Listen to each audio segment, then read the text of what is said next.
Hello and welcome to the Africa-China Journalism Forum, the latest session in the conference. We're so glad to have you join us this morning. My name is Eric Olander. I am the managing editor of the China Africa Project website and podcast, and we're bringing this together. This session today is brought to you in part by the Africa-China Reporting Project, also at the Wits University School of Journalism. Before we get started, the usual rules for all of these webinars apply. So we're going to do this forum a little bit more conversationally and casually than maybe some of the other forums. So we'd like you to make sure that you keep your microphones muted. If you'd like to participate today, of course, please do raise your hand, put your questions in the chat box, and we will go ahead and answer them throughout the session today. Now, what we're going to do today is a little bit different than maybe some of the other sessions that you've attended. We're going to, again, make this a little bit more fluid and dynamic. We've got a great group of journalists here, and we're going to talk about really just some of the key journalism issues that are confronting journalists in Africa today related to COVID-19, to technology, to fake news, social media, all of that. And at the same time, we've got this Africa-China theme as well. We've got some, again, some good folks joining us from around the world. Let me introduce you to our panel before we get into some of the topics that we're going to address today. First of all, joining us all the way from Wuhan, China, Liam Lee, who is the chief international desk correspondent for Dagongbao newspaper. He writes extensively on Africa-China issues. He's traveled throughout the continent to a number of different countries. He's actually reporting today, and he just arrived in Wuhan. He's going to be covering how the city has rebounded. And this is really going to be a special opportunity for all of us to get a Chinese journalism point of view on covering contemporary Africa-China issues. So Liam, welcome, and a good afternoon to you. Thank you for having me here. Thank you. Oh, wonderful. Let's go all the way up to Accra, and we're going to welcome Jonas Nybor, who's a multimedia journalist at City FM and City TV. Jonas is a media literacy advocate and a fact-checking fellow also at the Premium Time Center for Investigative Journalism, which is a fact-checking project. We're going to talk to Liam about all sorts of issues related to fake news, social media, fact-checking, COVID-19. Very good afternoon to you, or good morning to you, Jonas. Yes, good morning, Eric. I'm great to be here. I'm looking forward to a great session. Yeah. It's exciting to have you here. I'm really glad to have you. Also, Brenda Zulu is joining us from Lusaka. She's a journalist and blogger and founder of the African Interactive Media and also the Zambian Bloggers Network. So good morning to you, Brenda. Okay, good. There you go. So very good.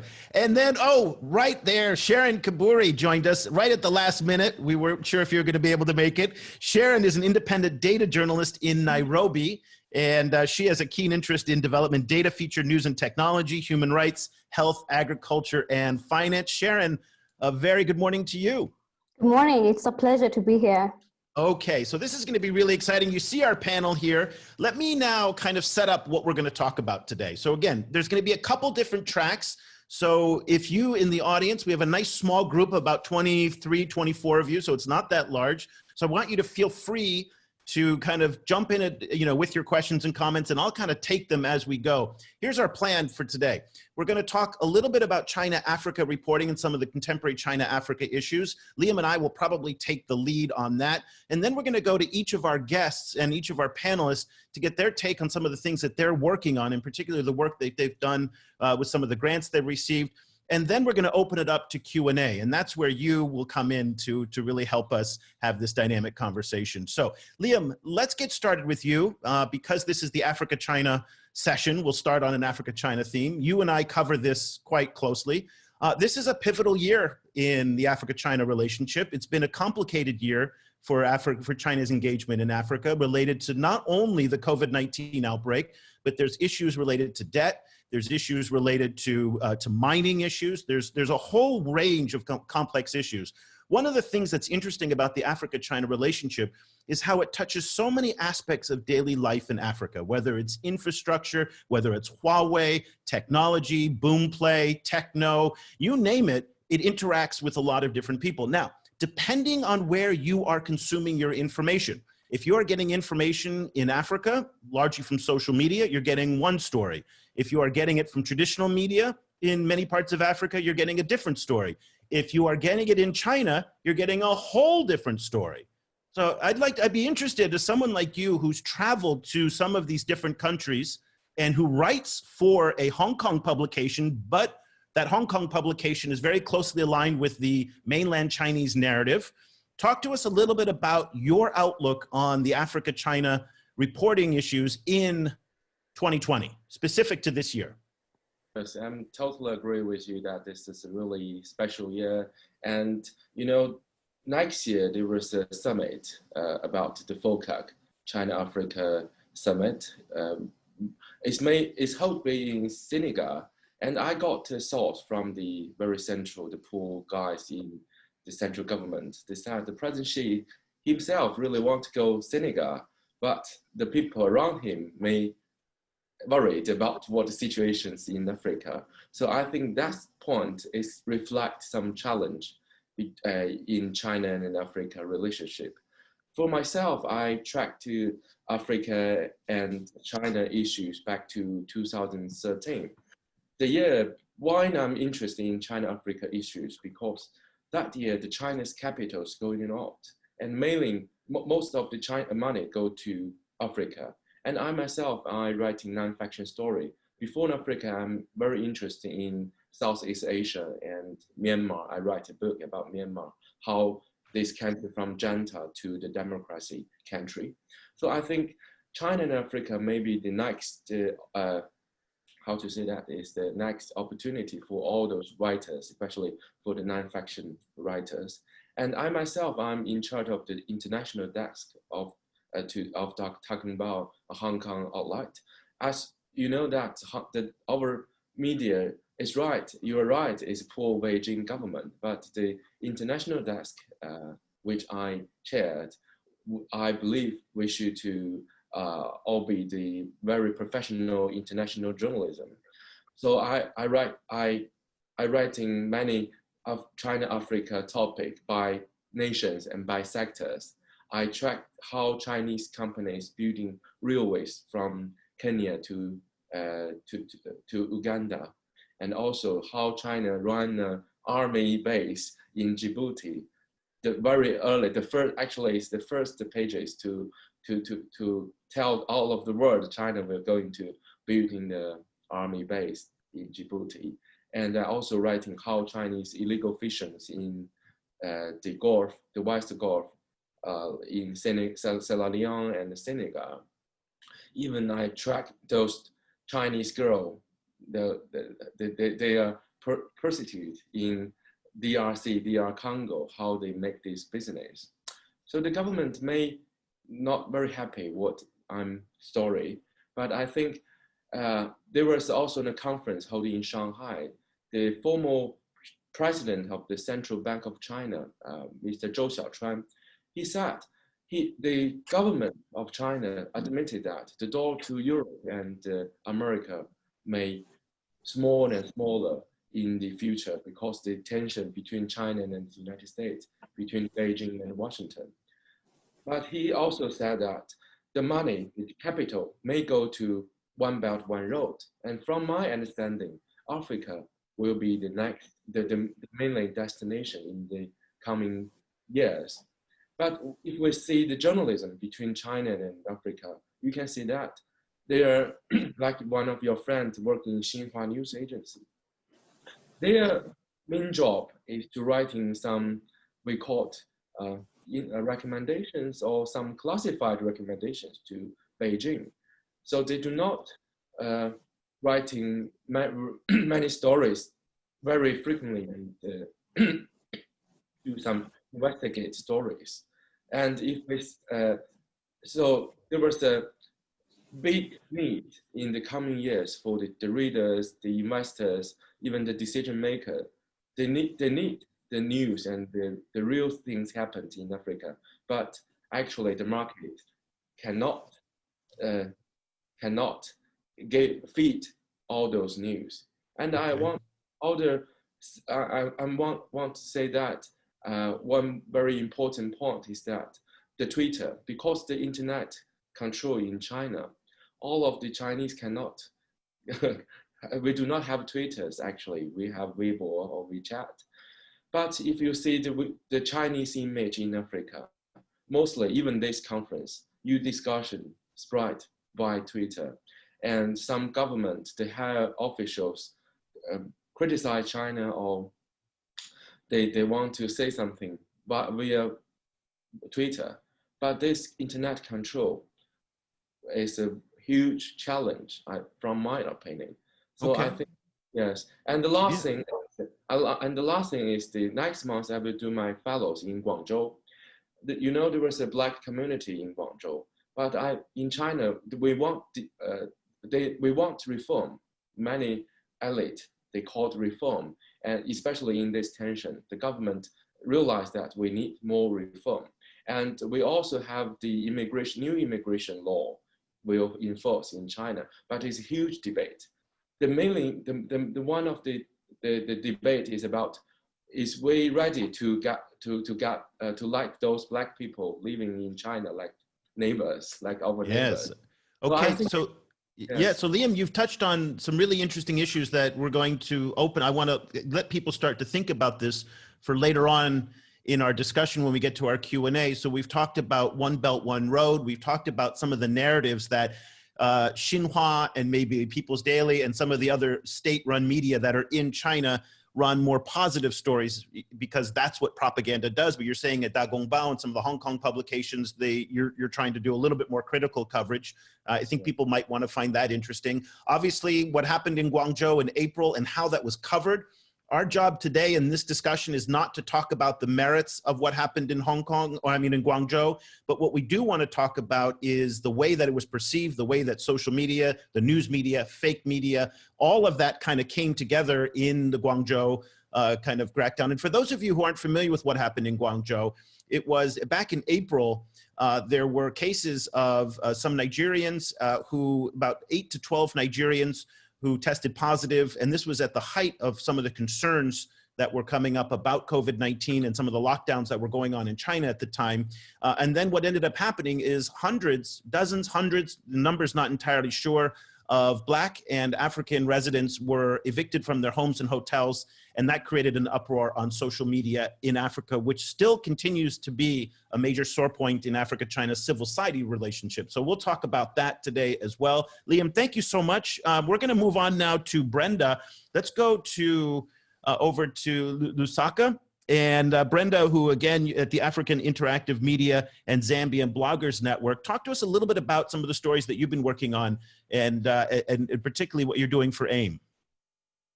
Yeah, when COVID-19 came up on the scene, it was difficult for AIM to operate because AIM covers events, and all the events died and moved online. So what we've been doing, we've been working on translations with other organizations, and then also we are doing research.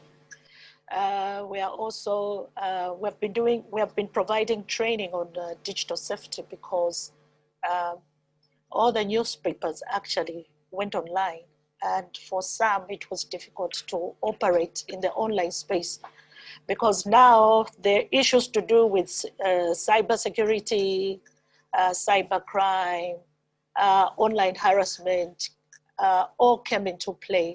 And it was important for journalists who will now just be utilizing the online space to know their place online, like how do they behave when they are online. One of the things that happened is that because now everything went online, we had to change even our internet service provider, because some service providers could not sustain Zoom, which became like a high demand. And then also we had to start looking for projects elsewhere, like how are we going to survive? And then also we had to innovate in terms of the way we have to work, so that all of us now had to either provide increased new media services to other people. And then one of the stories that touches on China, Africa, is the story on surveillance. I'm working on a series of surveillance stories, and then what you find in such a story is China supplying Africa with the cameras, supplying Africa with the command centers, building command centers, and then also building what are these? The surveillance cameras on the roads. For Zambia particularly, we have 2 projects. One for monitor, all of them I think they are just for monitoring the people. One of the things that affected us a lot is the issue of load shedding. Power has just gone right now. We have been load shedded from 6 to 6 all the time during this past 6 months. It's been terrible to operate. So usually we have now we have to back up power in order to operate. So those are some of the issues that and one of the challenging issues, what I'd like to kind of hear from you in our discussion too, is the role of independent medias and bloggers. And Zambia is really one of the more complex news environments in all of Africa, because there's a very active diaspora media out of London. There's also very partisan media within Zambia that's aligned with President Edgar Lungu and the Patriotic Front. You also then have Anglophone media coming in from South Africa and from Nigeria and other parts of, and it all kind of mixes together. And I'd be curious, as somebody who kind of works in that blogging space, how do you find a space editorially amidst all of that crush of those different competing forces? I think it's about, like for me, I blog on technology. So for me, I have branded my space. It's a space where people, when they come to that space, they know that this is a space where you get independent information, which is actually verified. But then what I have seen, because Zambia is going towards elections in 2021 next year. So we have public media not reporting, not covering most of the time the opposition. Then we have the private media. Some of the private media has aligned itself to the opposition or the public media. And then we have all these medias from outside Zambia, you know, looking at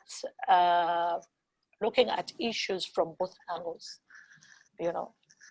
So it's a mix, and as a citizen, you have to read all the content for you to know like what is really happening here. Yeah, and the fact that to have an you are informed understanding. Yeah, and the fact that you are also a female tech blogger is something that's interesting, which in many, many countries, that is still rather unusual. So talking about the role of women in the tech blogging space might be another point that our audience can ask you about and to talk about. So thank you so much, Brenda. Let's go now to Accra, where Jonas is standing by. And Jonas is again at City FM. You also do a lot in the fact-checking space. That is something that's especially important now, given the prevalence of fake news. In Nigeria, just this week, Lai Mohammed, who is the information minister, talked about introducing Chinese-style kind of internet regulation of social media. And so because of what he said, fake news is going to destroy us, is what he said.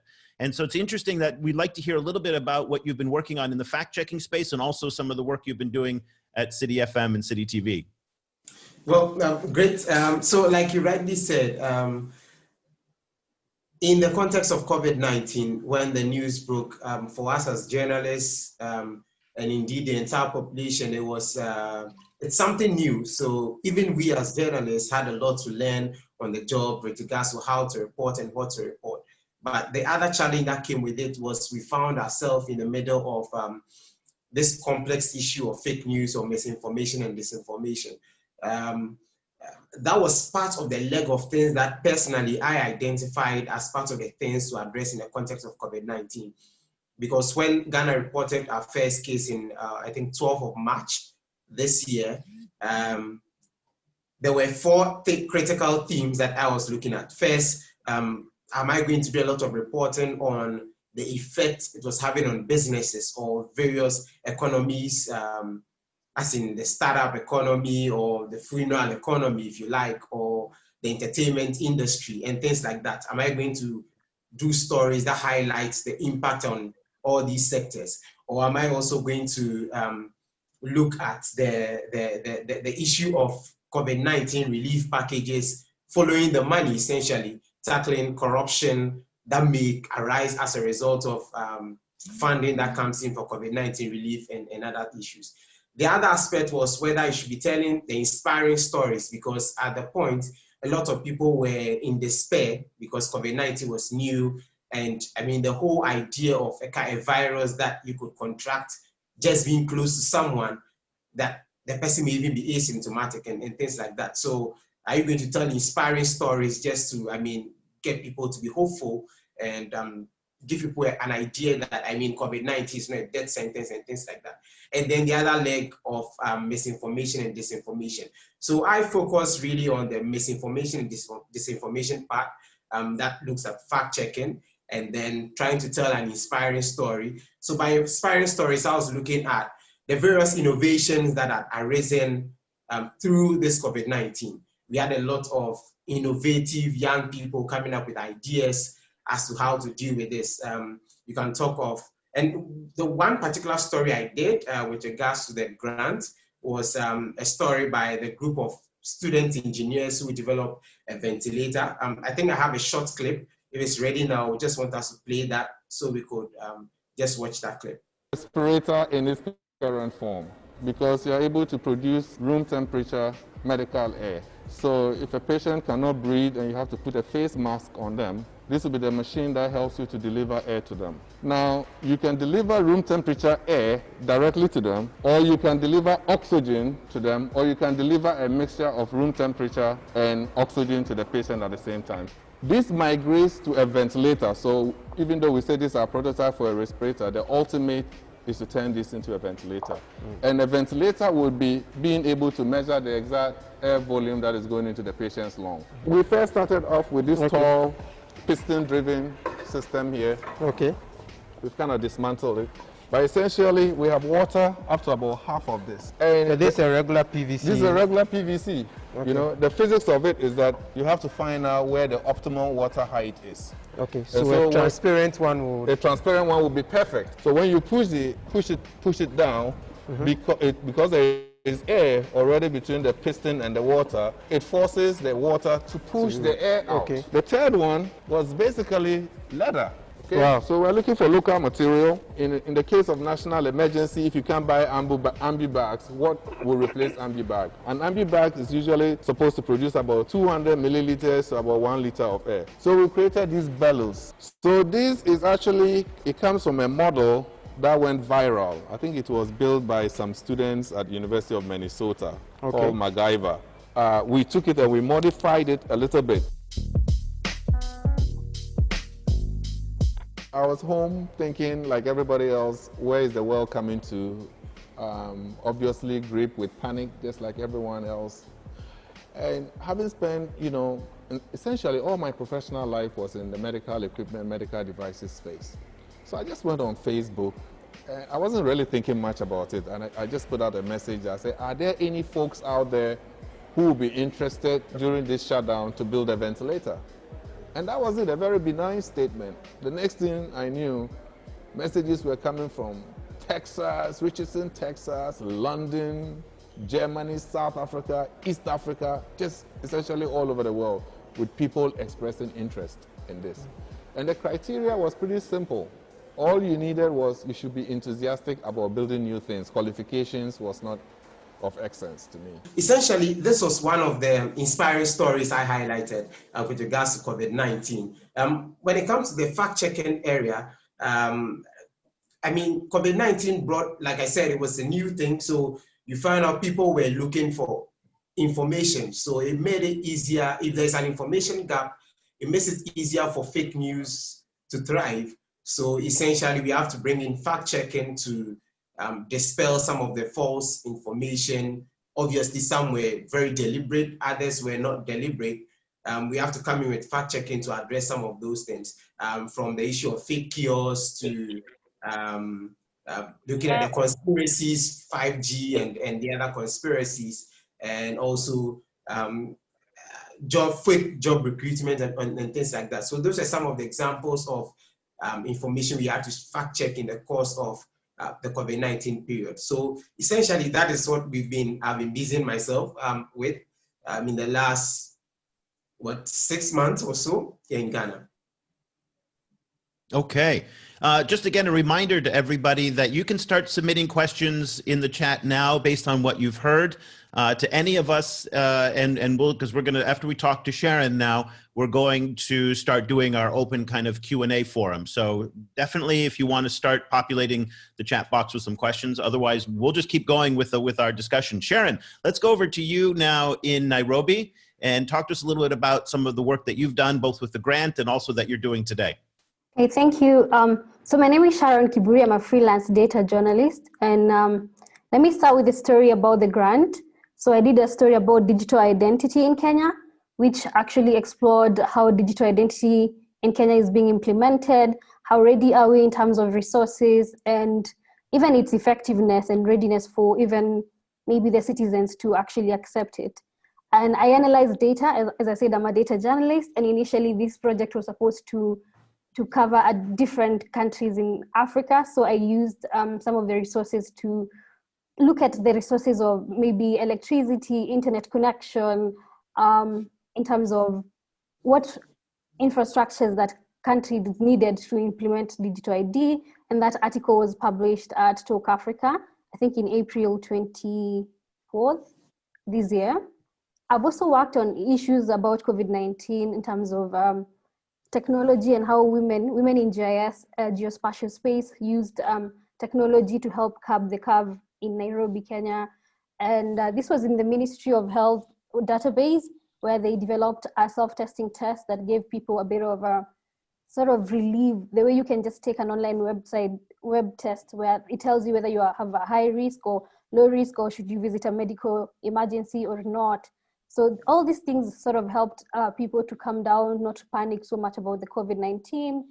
And also it created a database which also helped the government in terms of policy making and decisions, in essence, where they could try and see which areas were likely to be high risks, and so that they can take actually more measures.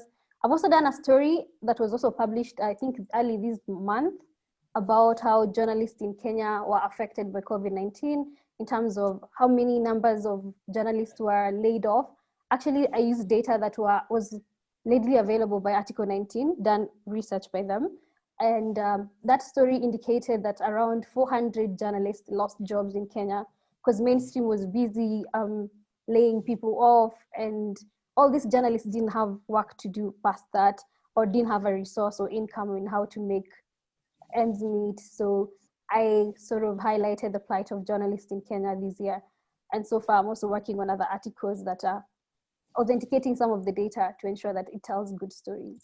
Thank you. Yeah, so Sharon, it's interesting you bring up the question of the pressures that the journalism business is facing today. And this is not only happening in Africa, it's happening all around the world, in part because there's the pressures of COVID-19, but that's something that's been happening for a while. When you talk to advertisers, they've allocated significant parts of their ad budget to, say, Google and Facebook. And that means that news organizations are just not getting what they have. And that's a trend that's been going for a very, very long time. What's interesting and what it brings to our conversation today is that with fewer journalists being employed, again, it brings up this question of fake news. And I'm going to probably ask all of you, because fake news is something that is now in all of the countries that you're working in is an issue. Let's start now with Jonas, go back to you because you raised it. Barry, from the Africa-China Reporting Project, he asked, what was the most pervasive or common disinformation and misinformation that you encountered, Jonas, when working as a fact checker on COVID-19? And I think this is a question we'll ask to a couple of you, but let's start with Jonas.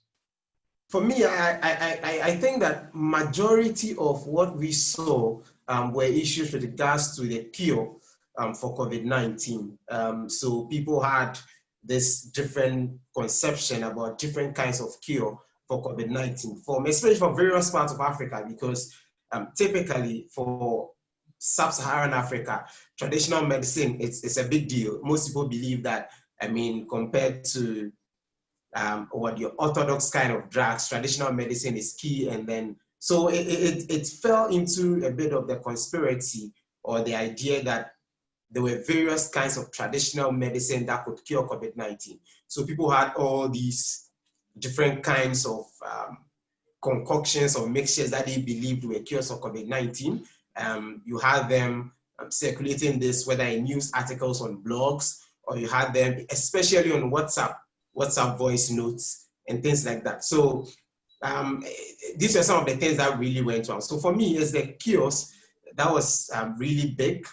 And then maybe if I'm to talk about any other thing, then it should be maybe fake job recruitment related to COVID-19, because a lot of people had obviously lost their jobs. So things like that came out as maybe an organization recruiting people to pay them, or an organization that is giving COVID-19 relief funds or something like that. Those are some of the false information that really went around as per my experience. And then how did you address that? So you fact check it, you identify that it's false information. What do you do then to correct it or to put out information that either debunks it or challenges it? Yeah, so essentially, because I am not a medical professional, so what we do in cases like that is that you collaborate more with the health professionals, because in some of the case, you don't really, it's not about debunking it as a false information, but you offer an explainer. Because if someone says that, I mean, drinking lime with water is a cure for COVID-19, you can offer an explainer, because even in the medical field, COVID-19 was quite new. There is no found cure that we can confirm as a cure for COVID-19. But what we understand is that there are various forms of treatment that is given to people. So you can explain the importance of, for instance, the lime water, as the person has suggested, but you make it clear that that is not a cure, even though it has some health benefits. It's not the cure for COVID-19. So in some of those cases, you offer an explainer with regard, in collaboration with the advice, medical advice, you offer explainers, not necessarily debunking it as false, because who knows, that may come out eventually as a cure. So we offer explainers on some of these things, especially because it's health related and science is always evolving. Liam, in China, the media is highly regulated, highly controlled. There is censorship. It's not considered necessarily to be a bad word like it is, say, in Uganda or South Africa and other African countries. So when the issue of fake news comes up in China related to COVID-19, how is that addressed? Or even in Dagongbao, how is it addressed in a Hong Kong publication? I wonder that the timeline is very important. And during the COVID-19, actually our newspaper, All Light, we are the very first newspaper to tell our readers there was some like SARS happening in Wuhan, because we have excellent professors living in Hong Kong. He go to Wuhan very early days, and he back to Hong Kong and to have a press conference. So you can see that it's very interesting in our newspaper. There was 2 stories in the same days.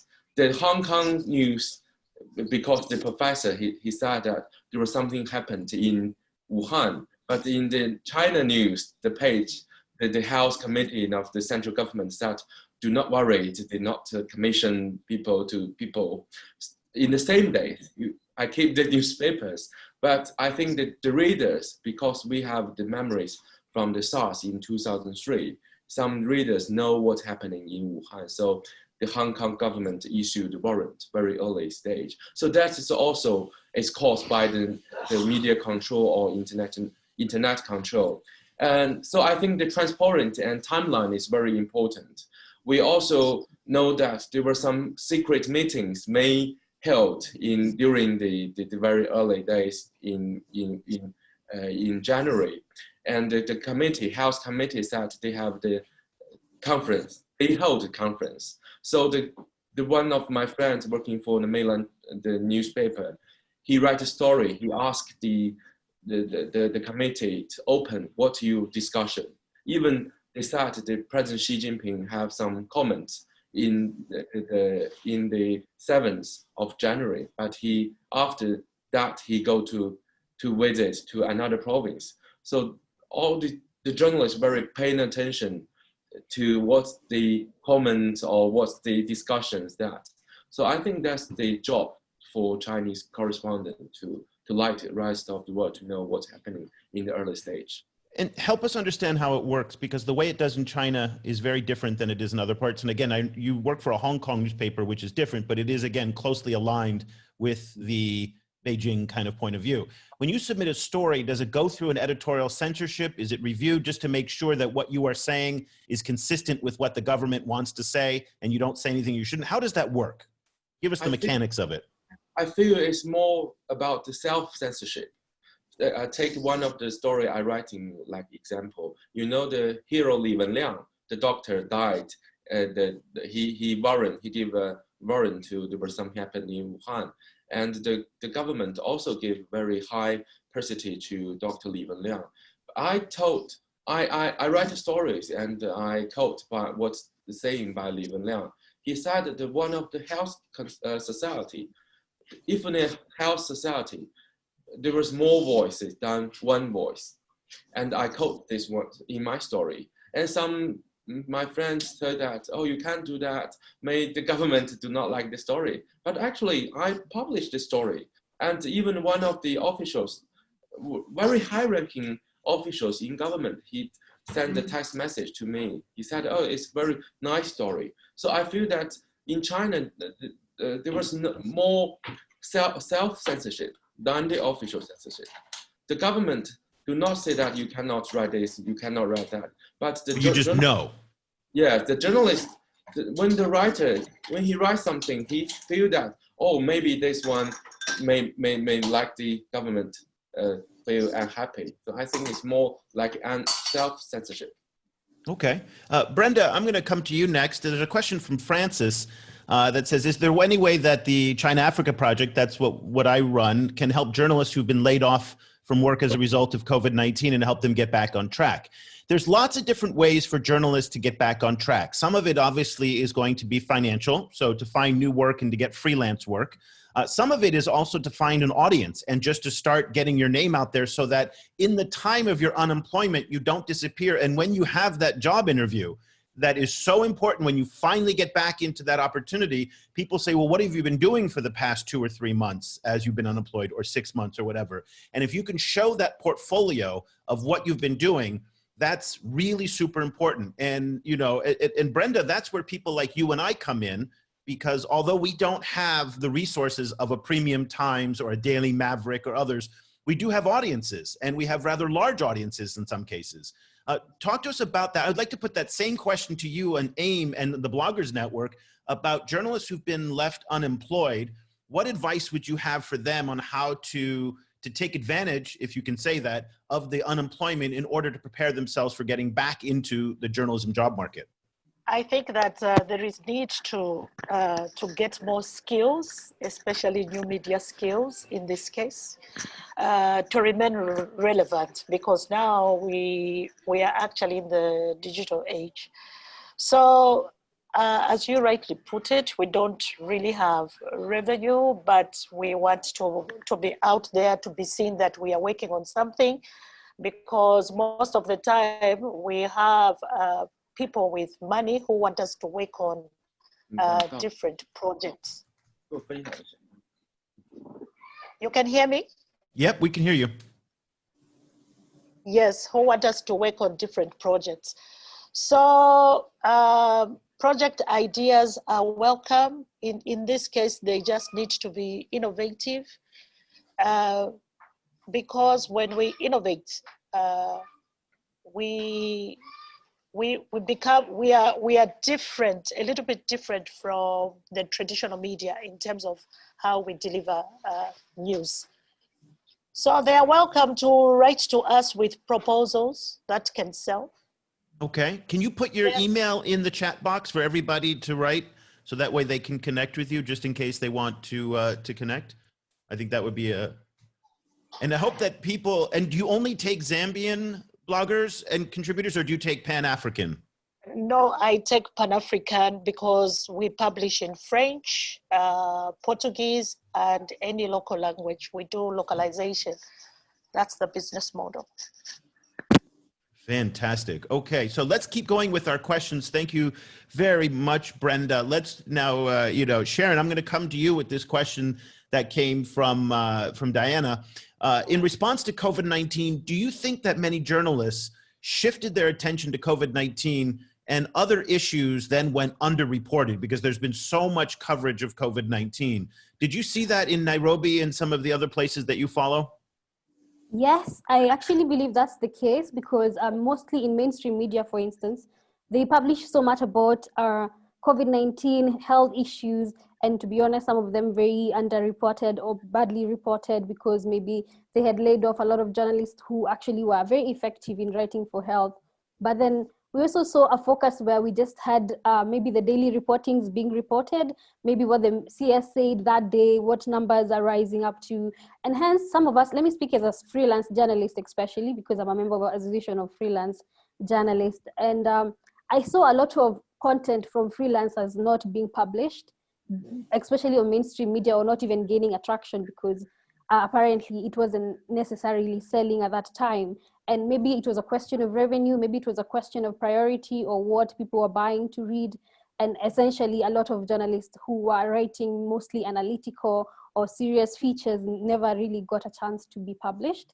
And this is where somewhere like Talk Africa, an online publication published and owned by Association of Freelance Journalists, came in very strongly to try and just tell other stories that were probably underlying with COVID or even affected people differently from what mainstream was reporting. So yes, I believe there was a bit of an over-reporting on COVID-19, and which also affected a lot on how other issues were covered. And Sharon, since you are a freelance journalist, and I think some of the folks who are in the audience today and who will be watching this are either students who will, maybe their first job might be freelance, or they're in between jobs and they want to continue reporting and they want to be freelance. How difficult is the life of a freelance journalist in getting paid, pitching stories, getting traction? Tell us a little bit about what it's like for you.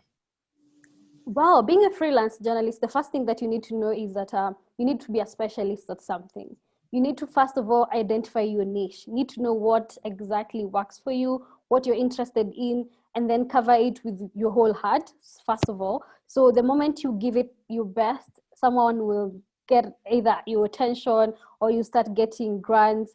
As a freelance, getting resources is actually a difficult situation, honestly. But when you focus on what you're doing and then try to do a lot of proposals and grants and just get yourself out there, you can always get a chance.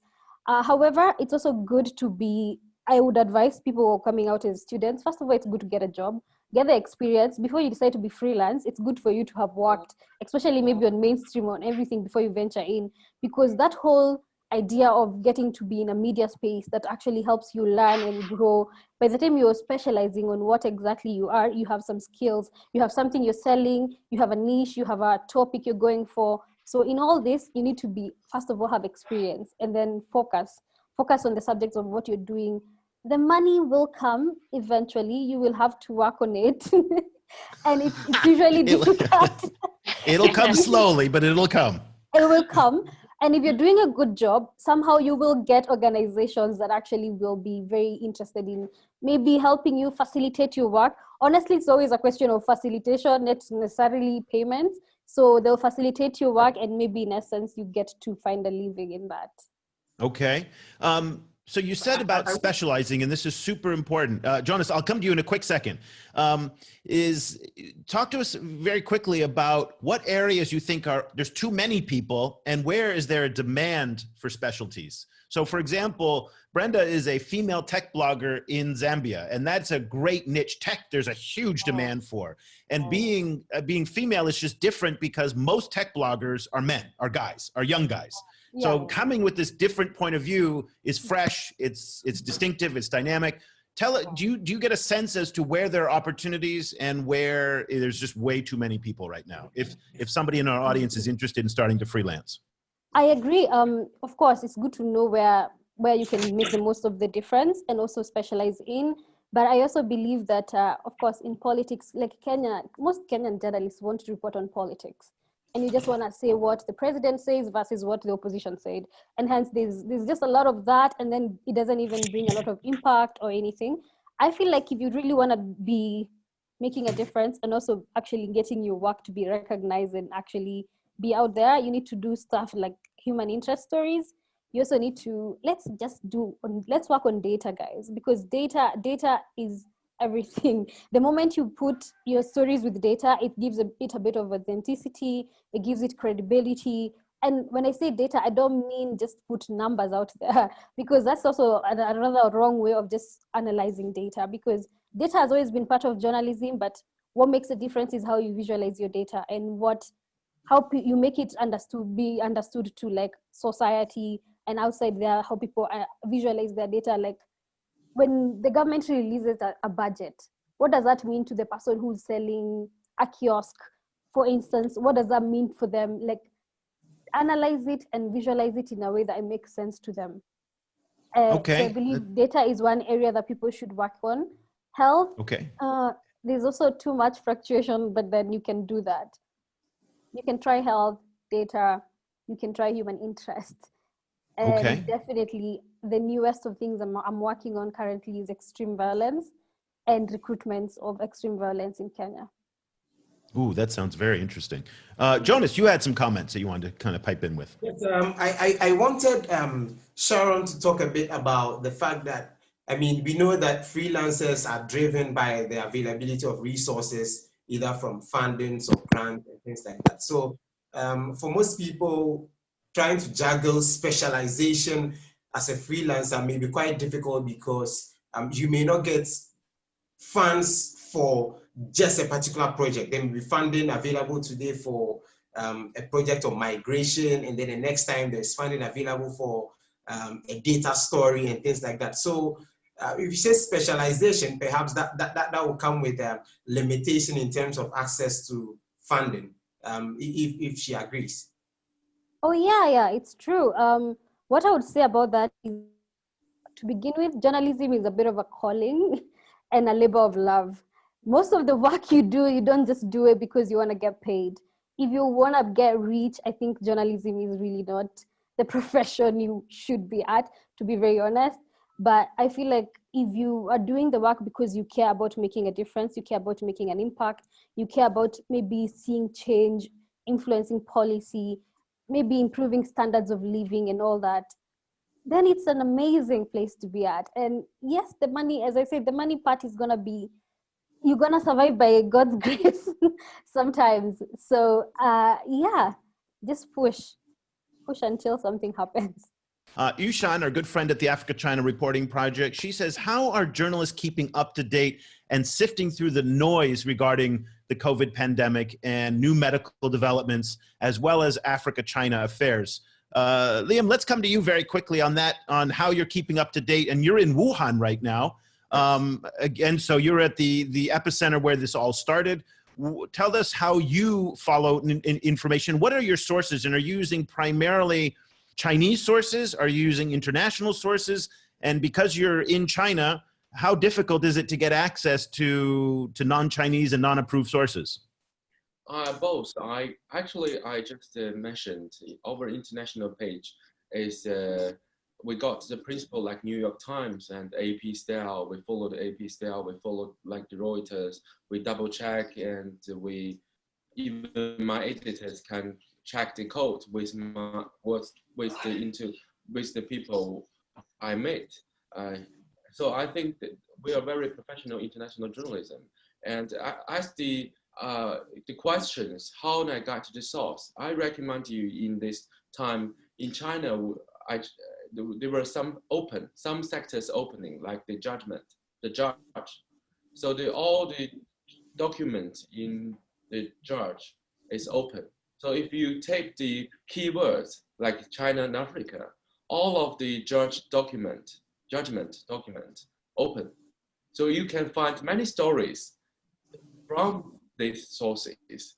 Even some state-owned companies may sued by some person. So I think it's a good source, but it's in Chinese. But I'm very happy to work with some African colleague if you are interested in how the Chinese companies may charge by someone and all this open. So I think it's a good source. But for me, the daily life, I insist to face-to-face interview and more investigate in the human touching stories, background, and make it accurate. Okay. I'd like to go to the rest of the panel and kind of get your take on a question here about how the pandemic has affected African views of China. So China is the source of the pandemic. It started in Wuhan, where Liam is today. But it's been very active in distributing PPE. It's talked about distributing a vaccine and providing other resources. How has it changed your view of China and in the countries that you're in, how the media has covered that? Let's go to you, Brenda, very quickly, and then we'll go to the others in terms of the views of China related to COVID-19. In terms of the views of China in relation to its role in distributing PPEs and support on resources, on the other hand, it was applauded because many African countries actually didn't have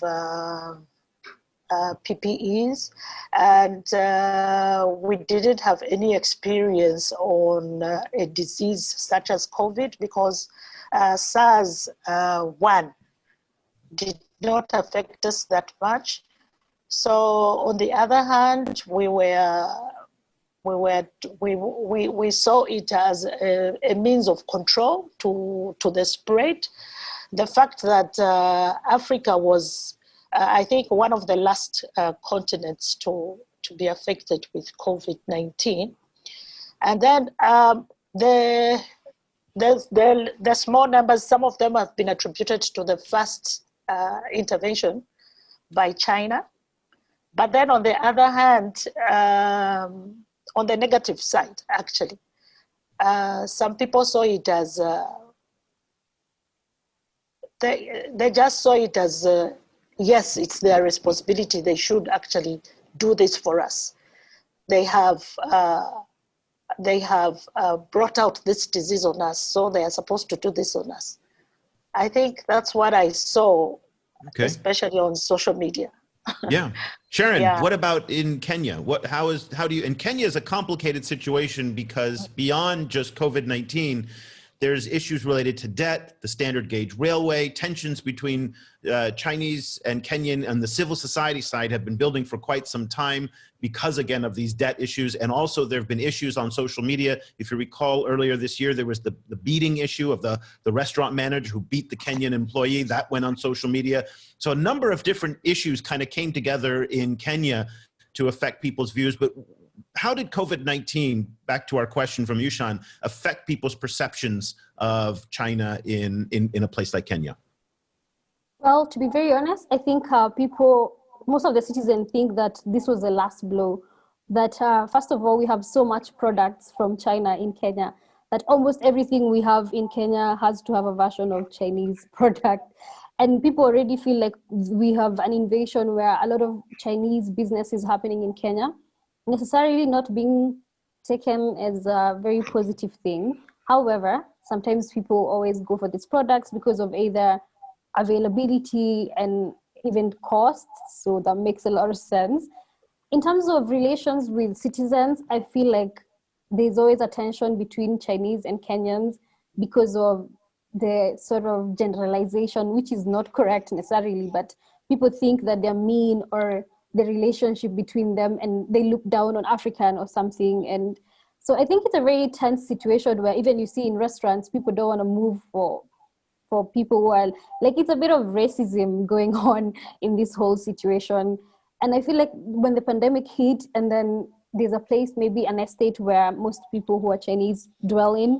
So there's always this tension between whether that's like the place where COVID is coming from, and especially in Nairobi, there was a sort of insider WhatsApp group that was going on about how people who live in a particular estate, I don't want to mention that for the sake of security and all that, that they shouldn't leave so that they don't have to spread COVID in Kenya. So it's a bit of a tense situation. It's like walking on eggshells when you talk about Chinese relations and Africans in Kenya. You remember there was a social video out in the suburbs of Nairobi, and I forget the exact city, but it was two Chinese nationals who were out there, and they were surrounded by a group of Kenyans who kept saying corona, corona, corona, and they were being very aggressive. And what I thought what was so interesting about it was how that video went viral, but not for the reasons that a lot of people thought. And what so many Kenyans came up and said, this isn't us, this is not what we do. They condemned the discrimination, they said, we're not gonna be like this. And the police then sent an investigation out to find the people who were saying that to the Chinese. And so I thought that was a really interesting kind of take on it, because again, the assumption is that, you know, as you said, the feelings are very negative and very tense, but social media can be a very confusing place sometimes. Yeah. And they were actually very supportive of the Chinese. Do you remember that video? I remember it. Yeah. And okay, so Jonas, you do fact checking. You sit across all of this all the time. You're a multimedia journalist. Ghana is a place too which has a very complex relationship with China. This year there was the big $2 billion bauxite for infrastructure deal that caused a lot of people to be very anxious about China. Ghana doesn't have, like Kenya or Zambia, a lot in the way of loans from China. For now, that's starting to change, but really so the loan issue is not as prevalent. There isn't the talk of kind of sacrificing sovereignty that you have and things like that. But there is the presence in a place like Accra of a very strong Chinese business community, and what Sharon was talking about in terms of the presence of Chinese products and the presence of Chinese businesses.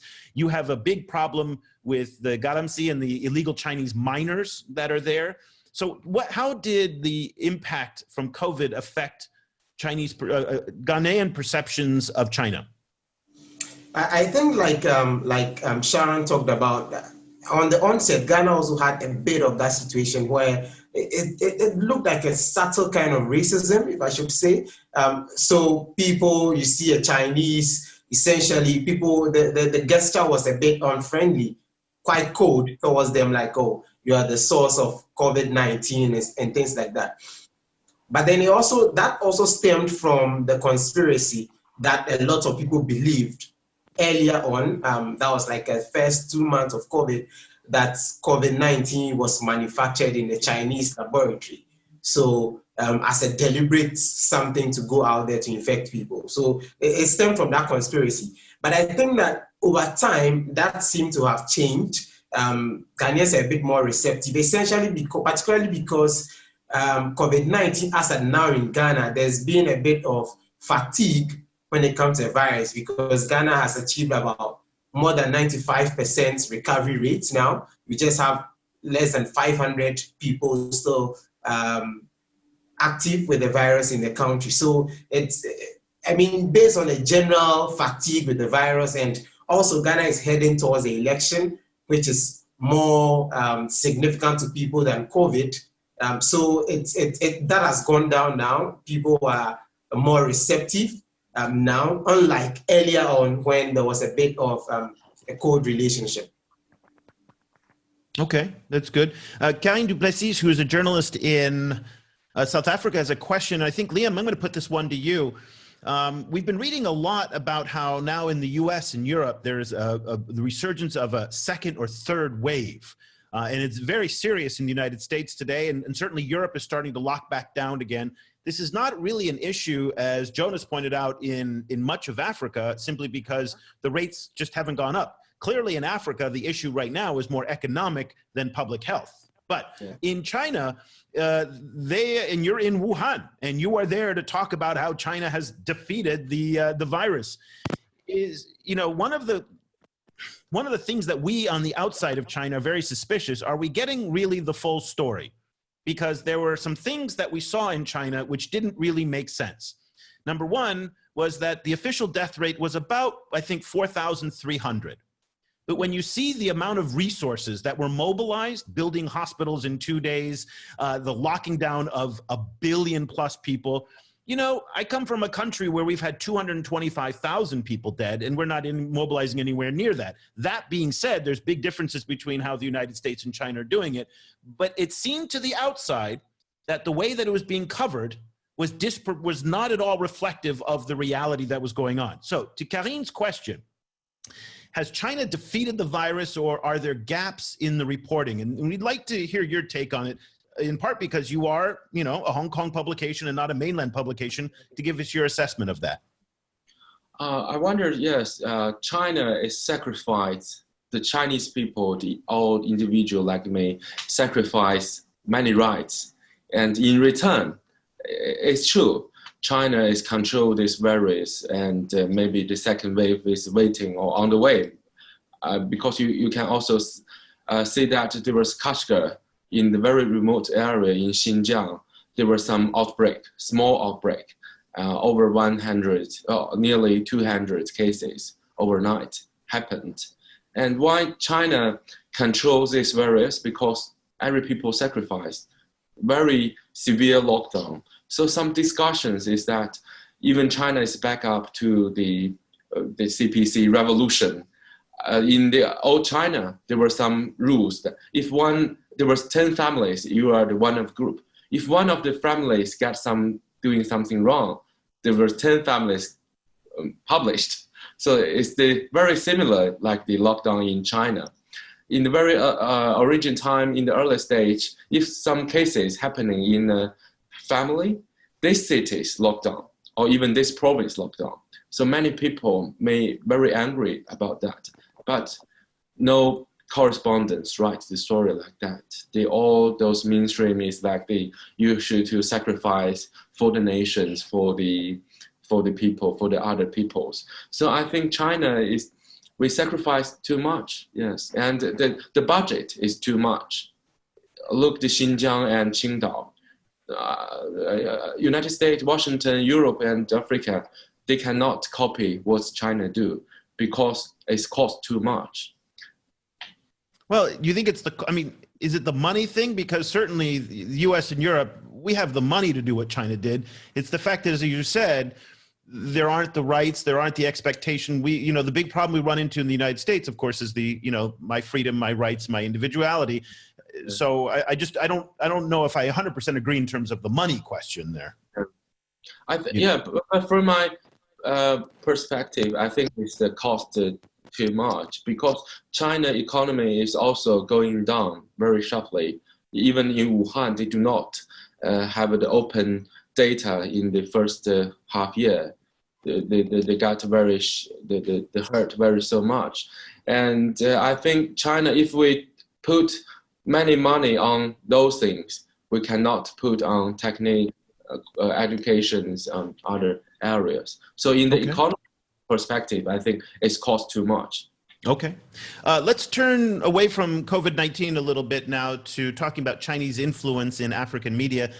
Diana has a question, and she says, we've seen reports of abuse of human rights by Chinese mining companies in Zimbabwe to an extent where 2 workers were shot by their bosses for asking for a pay rise. Not much coverage was given by mainstream media except for the local publications. Do you think China is also controlling the media in Africa? And I'll go ahead and take that one, but I'm going to ask the panel to talk about what they think of Chinese influence.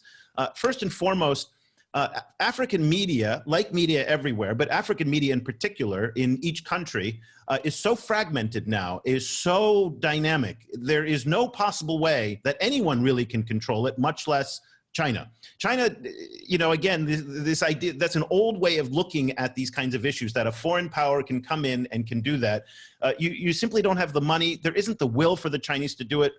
And it just doesn't make sense because so much now is on social media that is beyond the control of any government to do it. With respect to the coverage of it, it did actually, Zim-I, which was a Zimbabwean publication, and also the Herald, they covered it quite aggressively. So within Zimbabwean media, it got a lot of attention, but outside of Zimbabwe, it didn't. And in part because it fit within an existing narrative about the Chinese. A lot of people just did not see that to be an exceptional story. So there have been problems with Chinese mining companies in Zambia. There have been problems with Chinese mining in Ghana. There have been problems with Chinese mining now in Nigeria. So when you have it happening in so many different places, it doesn't really feel that exceptional. So I think the reason why it didn't get more attention outside of Zimbabwe was simply because people have already seen that story 55 times in so many other countries. So it doesn't really feel like that much news. But it's interesting, and I now want to get to this point that Diana raised in terms of Chinese influence in the media.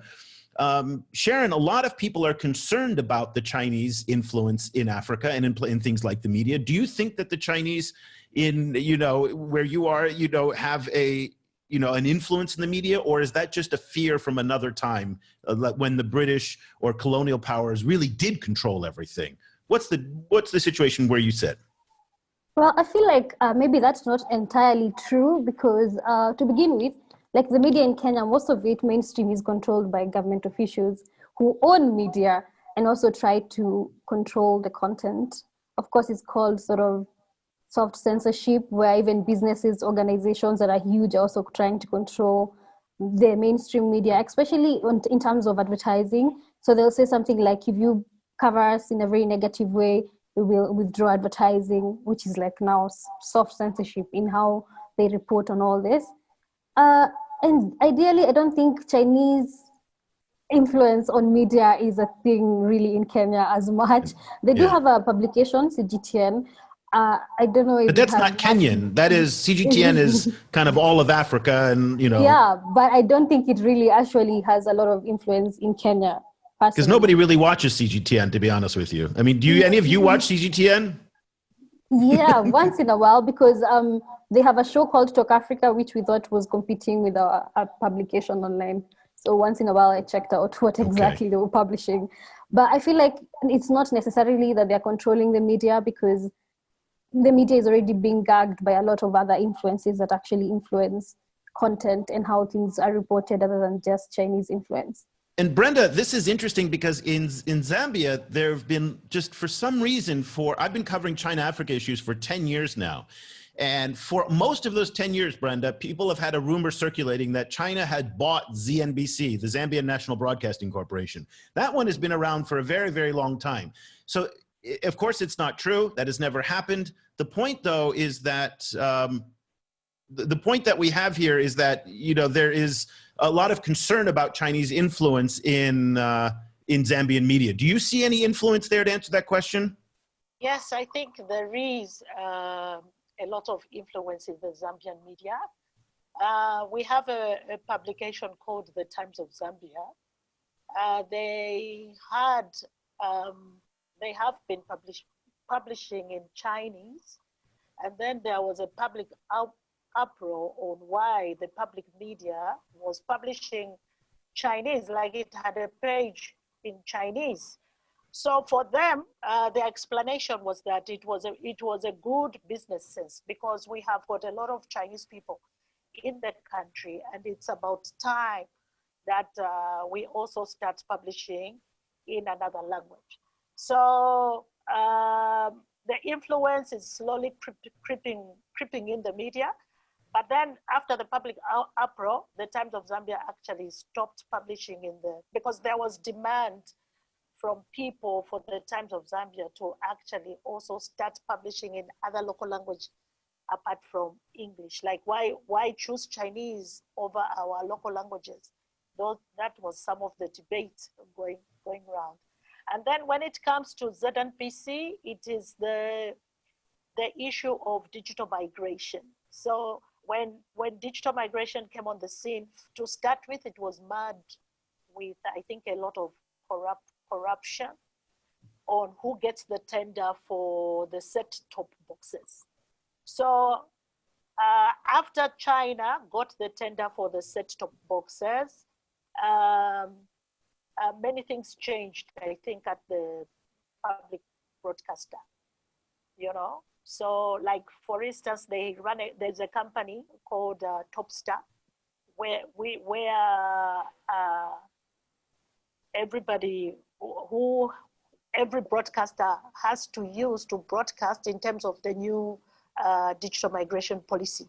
You have to go through Topstar for you to broadcast. So I think that is the reason why you have got all these rumors saying ZNBC is owned by the Chinese, because up to now, they have not yet, I think, paid off the loan.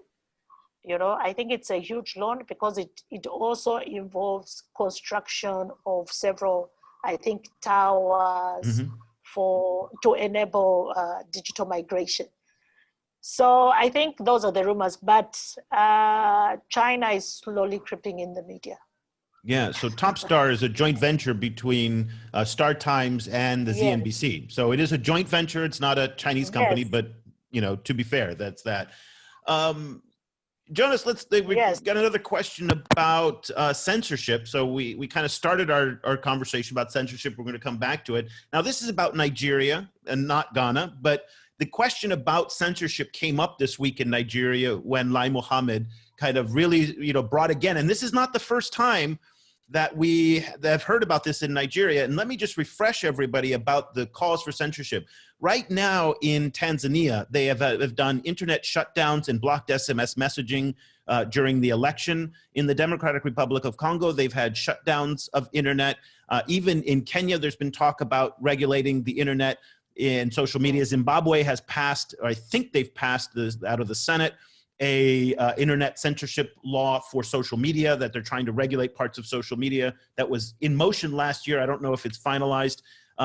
Aisha Buhari, who's the first lady of Nigeria, she said last year, she said, listen, if China can control 1.3 billion people and we can't control 180 million people, what's wrong with that picture? And she likes the idea of introducing Chinese-style regulation of social media content.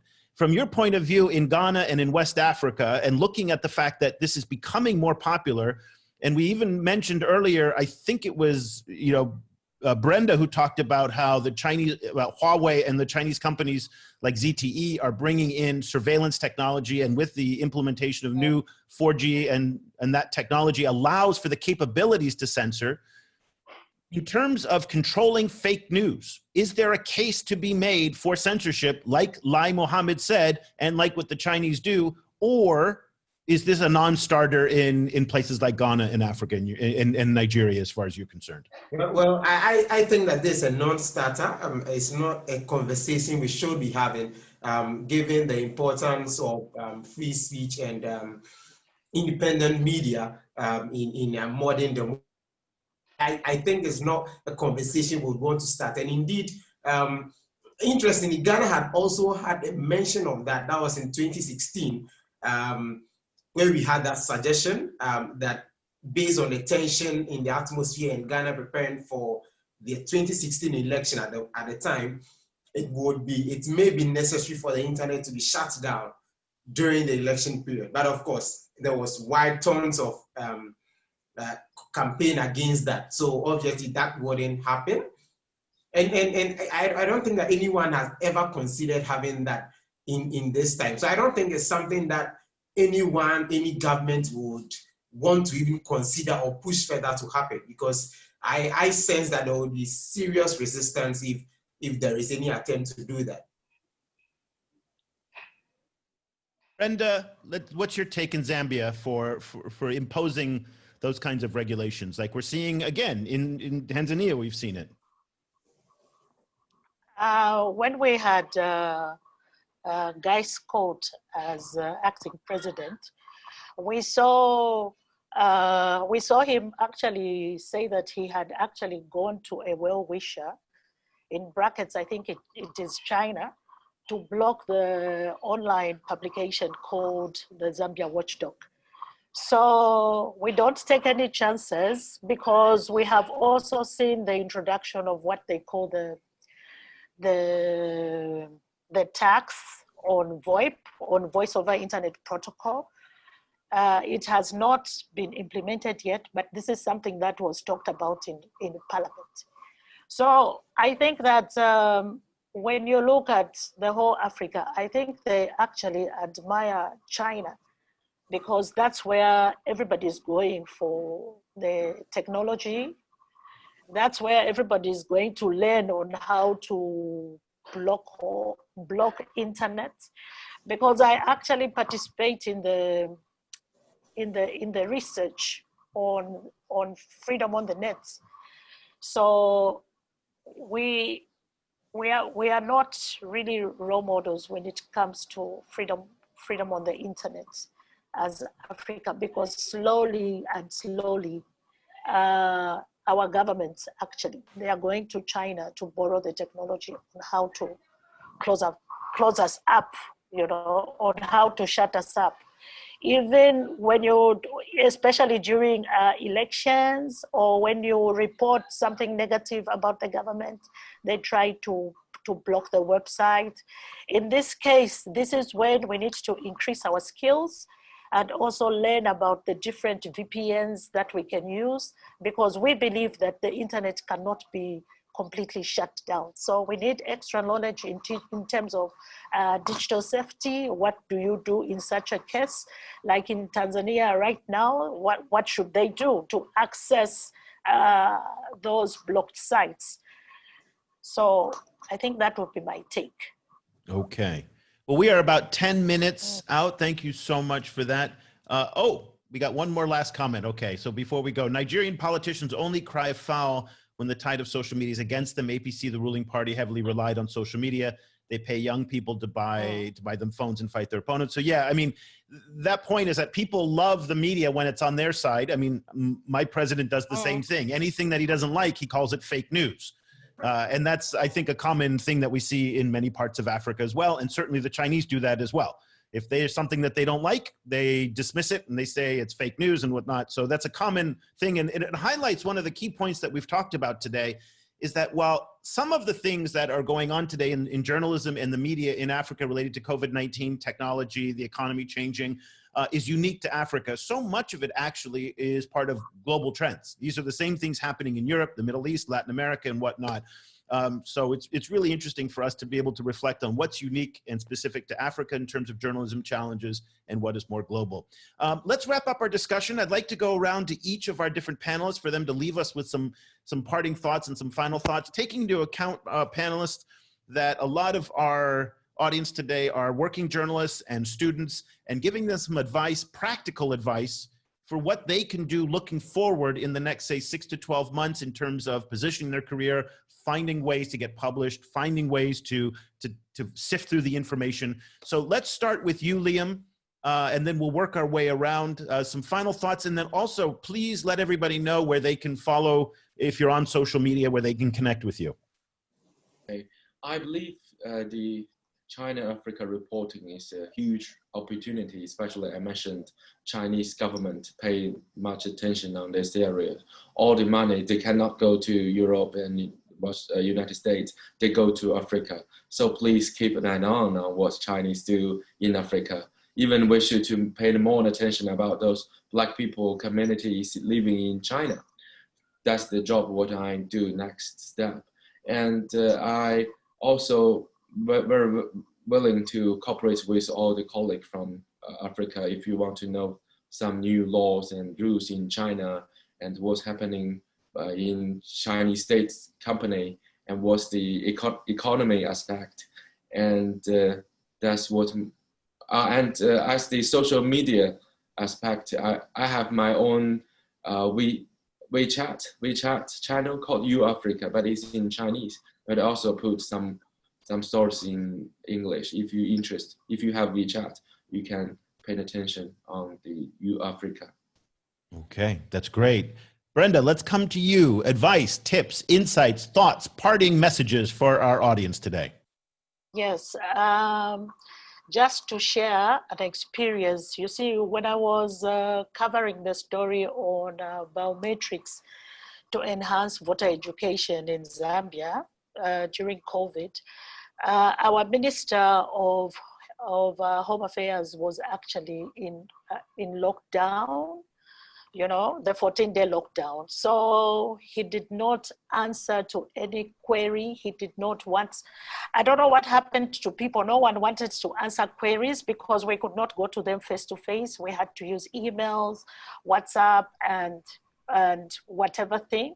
But you see, what happened, what I realized was that actually there was a lot of information already online. So all I had to do was to package it in a way that I would actually come up with a story, despite the minister not wanting to talk, because he had already talked in other forums. So this is one of the tips. The other thing is that I think it's, I'll talk about blogging for those who don't have platforms.